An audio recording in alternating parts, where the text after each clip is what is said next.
Okay, Cubs, welcome back again. So, nandito tayo ngayon sa may Mahabula Block 3. So, magpapagupit tayo ngayon sa Free Sun Salon.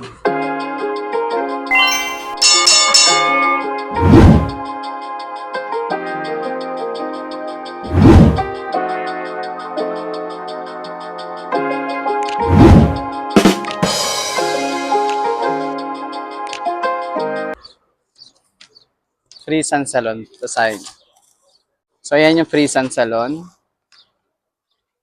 Okay, makikita nyo yan. So, saan ba yan? Saan ba itong Free Sun Salon na to? Dito sa may Mahabula Block 3. Etong sa may likod ko, ayan yung sa may labas niyan mismo sa may main road. Block 3, sa may McDonald. Kung didiretsuhin mo to, nakakalabas ka ng McDonald. Okay? And then, konting lakad from the main road, from McDonald, konting lakad, babagsak tayo dito sa may Free Sun Salon. Sino to? Si Alvin. Masin natin si Alvin, wait lang. Okay, pumasok na tayo. Sabi ko nga from McDonald, dun sa main road, sa may seaside, diretsuhin nyo lang to, papasok kayo dito sa may looban. Makikita nyo yung Free Sun Salon sa may kaliwa area. Let's go! Hi, brother. How's everyone? Where's my friend? Yeah, Mudirpi. He's not here today. Naipa, the other guy. Yeah, the last guy who cut my hair.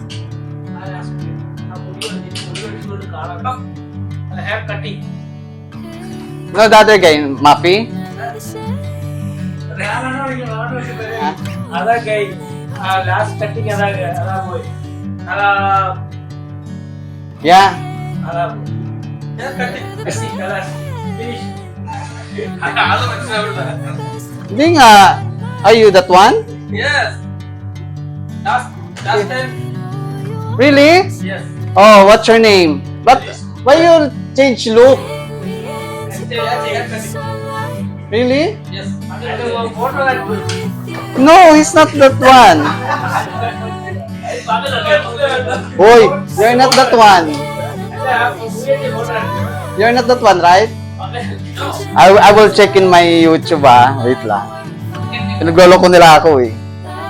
Okay mga Cubs, siya nga yun mga Cubs, pinagloloko nila ako kanini. Pinagloloko na si Broyo, nagbago lang ng, what happened to you, Shinohada? Why you're not good looking? What happened? Your hair changed. So siya pala yun mga Cubs, magpagupit tayo. You know now, my haircut, ha? B cut talaga. B here, at the back side, and then clean, and then line. Okay, let's go.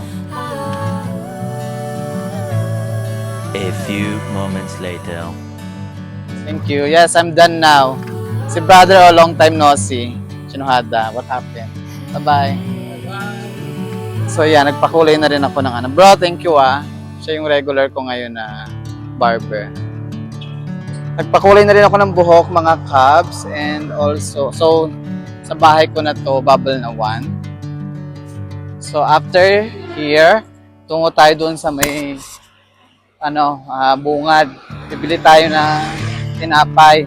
Since na nandito na rin naman na tayo sa Mahabula, so bumili tayo ng Spanish bread tsaka pandesal.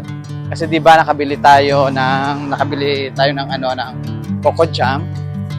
So it's really good na bumili ng pandesal or something na yung pwedeng palamanan ng coco jam. Block 3 to Dito ako dati nakatira. Medyo magulo na dito actually mga Cubs. Sobrang dami na ng tao nakatira.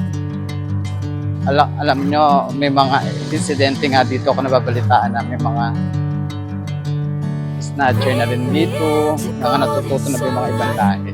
Hindi naman Pinoy yung mga nang-snatch dito. Kadalasan nga nabibigtama mga Pinoy. So, yun mga Cubs. Thank you so much for watching. Continue kapag nandun ako sa Nature Days. Hi Cubs, so nandito na ako ngayon sa isang bilihan pa ng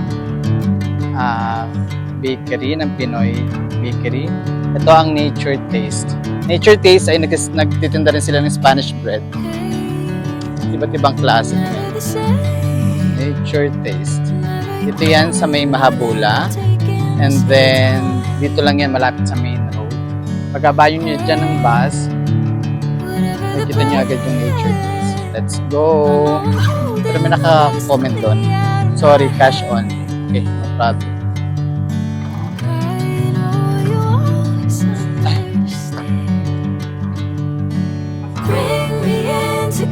Wow, ang sarap. Hello po. May Spanish bread po. Wow. May peanut butter din sila mo. Magkano peanut butter niyo? 1 kg? Ito ang kanilang Spanish bread. So, Spanish bread nila ito. Ito yung pagkakaiba nila dun sa Lilas Bakery. Lilas Bakery yung made to order ba yung mainit. Ito, naka-plastic na sila ganito. Pero mabigat siya ha. May mainit kayo na ito? May bago kayo? Okay lahat? Okay. So, ganito lahat ng bread nila dito. Tingnan yung mga binibenta. Hanggang what time kayo, te? Hanggang what time po?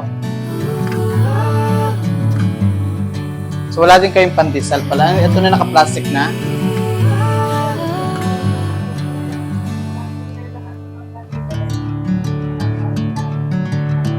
Pero dati meron sila dito, no?